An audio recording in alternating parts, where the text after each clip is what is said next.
The plush leather of the speeding vehicle cradled a man whose brow was furrowed with a deep unease. "What? Say that again." "A disaster misfortune appeared at a supermarket in Buchan City," the voice repeated, chilling him to the bone. "It said that it's the Spider Queen. We failed our last raid. I managed to just barely seal her.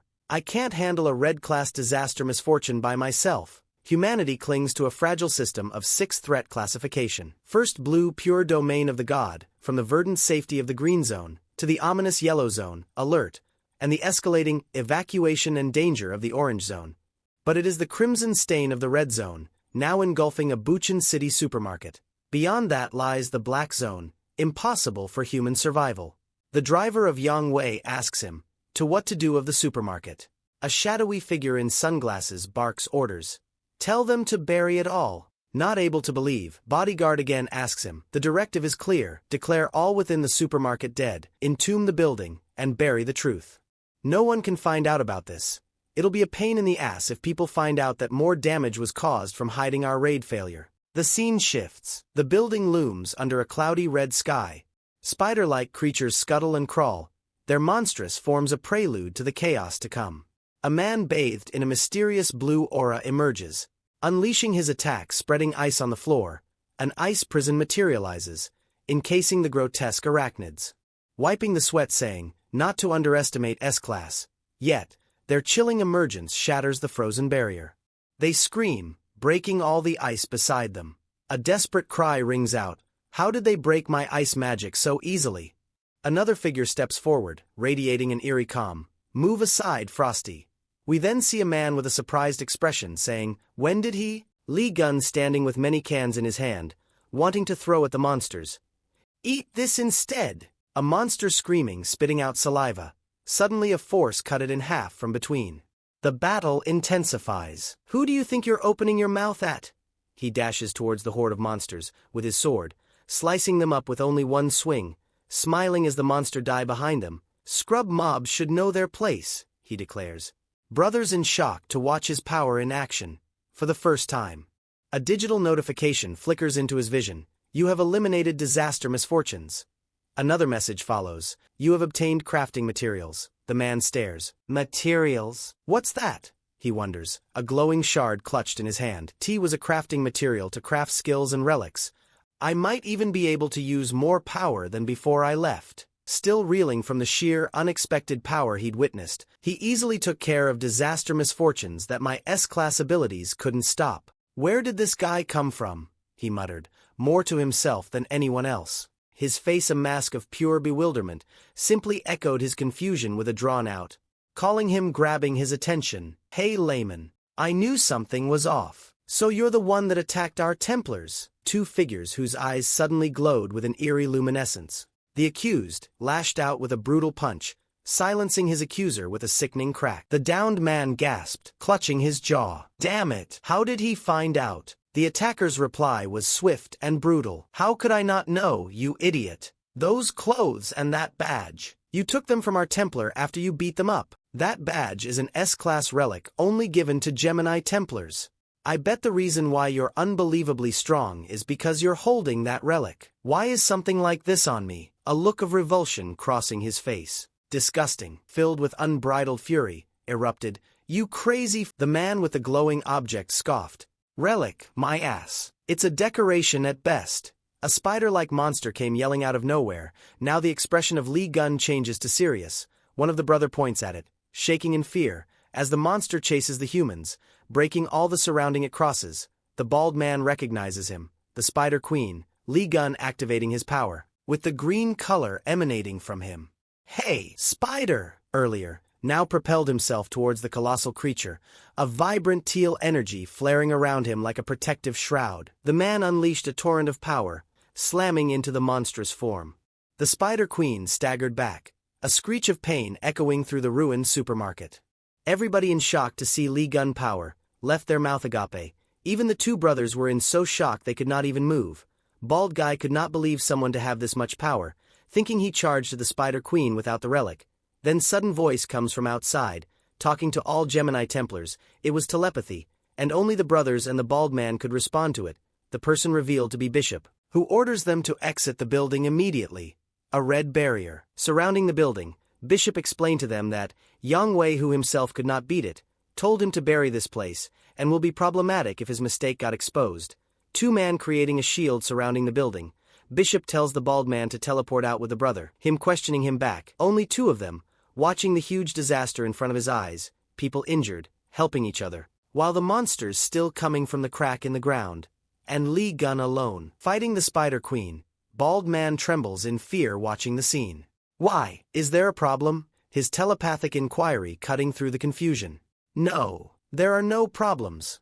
The red-haired youth is frantic. What are you saying? Can't you see we're in trouble right now? His loyalty tearing him. Then you're saying everyone here is going to be buried alive. Bald man in total fear asks him, if the Spider Queen was to appear in middle of the city, what would people think? Him not able to believe what bald man said, looks in shock. He explains that people will lose their hope in God and this will affect their sect. Red hair not accepting the bald man words, he tells him further. He had only 2 teleports left, and he is going to bring him with him outside. Red man denies, as his friend would be left there and also other people. Bald man struggles to answer him back, as he also knew he is right. I have no intentions of dying here because of some incompetent like you. Suddenly, a grotesque transformation, an arm shifting into jagged ice, but I can't go against the saint's orders, so I will get rid of all the deadweight so you won't have to make a choice. A figure's eye glows with an eerie blue light, surrounding his entire body in blue flames as he gets angry at him. Are you really thinking of fighting me? You and I are on different levels. Jagged ice erupts from his very being as he gets hit from behind by a huge rock, cutting him in middle of the sentence, sent him flying and finally crashing on the floor. Confusion reigns. What? You guys, why are you still here? It's dangerous, so get out of here quickly, sword glinting in the dim light. Hyung! Because of the disaster misfortune, the exit is blocked and we can't get out. They either need to use teleport or eliminate all the disaster misfortunes. And the Aries constellation sect is barricading this place, leaving all the injured people inside trapped. What a headache really, while the ice wielder groans. You son of a... You dare flatten me? The ice wielder roars. What's this? I thought you abandoned the people and ran away by yourself. The reply is a venomous, shut up. Angry bald man goes through his phone as to escape alone at least, leaving them to survive alone. Suddenly a spider web comes from behind him, grabbing him and not letting him move. Cheon Sung-jae is ensnared in sticky webs. No way! Then, a blood-curdling scream, as the monstrous maw of the Spider Queen consumes another soul. Everyone watches him getting eaten alive by the Spider Queen. Lee Gun gets serious. You too! A voice cuts through the chaos. Facing the colossal beast, a figure stands resolute. I got this here, so take care of the injured. I'll get out when I can. I will be done quick, the figure states with grim determination. A building shudders under a sky streaked with ominous red. A well-dressed man demands, how's the situation? We barricaded the store and are putting the entire building under alert, comes the reply. Him not happy with the amount of progress of the barricade. Suddenly, but even their defenses seem to falter. Why is the barricade not working well? It feels like it's being blocked. A light emerged from top of the building, breaking the whole barrier at its place. The man's eyes bulged, his face a mask of disbelief and terror as the colossal turquoise snake spiraled upwards, emerged from the building with a sudden burst of energy. What is that? A snake? Him in shock to see, people rushing outside as the door opens. Save me! The disaster misfortune is inside. There are still people trapped inside. Some guy caught the spiders. Disbelief rippled through the ranks of the suited figures. Caught the spiders? That's not possible. I will see for myself, he declared. Sir Yang Wei, there could still be disaster misfortunes inside, one of his subordinates warned, his focus unwavering as he and his entourage moved forward with a determined surge. Suddenly, the sky above the barricaded building was ripped apart by 3 blinding red beams of energy. Near a cracked elevator door on the 3rd floor, Sir Yang Wei arrived. Dust settled around him as he looked up, his eyes widened in shock as he took in the scene before him. My God! Standing before the fallen, colossal form of the Spider Queen was a lone figure. How did someone kill this? He muttered. There are traces of a battle. Just what happened here? Is someone really hunting the Spider Queen? It's getting more problematic. There are plenty of other things to worry about. But a subtle shift in the air, a faint energy signature, caught his attention. This energy is. He turned, his long coat billowing behind him as he walked away from the fallen behemoth. His eyes narrowed as he looked down at the street below. Why is that here? Below, a well-dressed man with blonde hair stood amidst the chaos. Hugo Otis? Could he be the culprit behind this? I guess that could make sense. Just then, a distorted voice echoed, "How have you been without me?" Sir Yang Wei's eyes widened in stunned horror as a shadowy figure materialized behind a single malevolent red eye glowing in the gloom. "What's wrong, pube?" "Something wrong. It's been a while, but what's with the rotten expression?"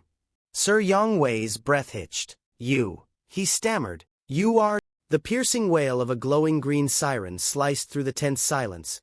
Rescue workers, their faces grim, navigated the wreckage, their shouts echoing, "Any injured people, over here!" Amidst the turmoil, two young men, huddled under blue blankets, watched with wide eyes. The reddish-brown-haired youth gasped. "Could that guy really be Lee Gun-nim?" he murmured. "Sung Jae," he cried out, his voice laced with urgency. A figure approached them. "Sung Jae, why are you here?" The reddish-brown-haired youth blurted out. "When did you get back?" The man's brow furrowed. "Is that the way you should be talking to your father?" A nervous laugh escaped the reddish-brown-haired young man. His companion, however, remained unimpressed. The blonde-haired man's expression softened, a hint of concern in his eyes. It's fine. At least it looks like you didn't really get hurt. More importantly, were you inside that supermarket? I heard that the disaster misfortunes inside were wiped out. Did you happen to see who did it?" Him not answering his father makes Hugo rage and thinks, who does he take after? The reddish-brown-haired youth's earlier worry resurfaced. "Gun-hyung will be okay, right?" he asked. Suddenly, the blonde-haired man's hand shot out, gripping the dark-haired youth's shoulder. "Did you just say, Gun-hyung? Where is he right now? Do you know him?" The dark-haired youth stammered. Excuse me? That Hyung is inside the supermarket right now. He was also the one who defeated the Spider Queen. He said his name was Lee Gun." Brown-haired youth leaned forward, his curiosity piqued. "What? Tell me in greater detail." A sudden blinding flash illuminated the scene. A wave of fury washed over a man's face. The aftermath revealed a scene of devastation, choked with dust and rubble. A figure emerged from the destruction, wreathed in a malevolent red aura. One figure stood amidst the ruins, looking back at another.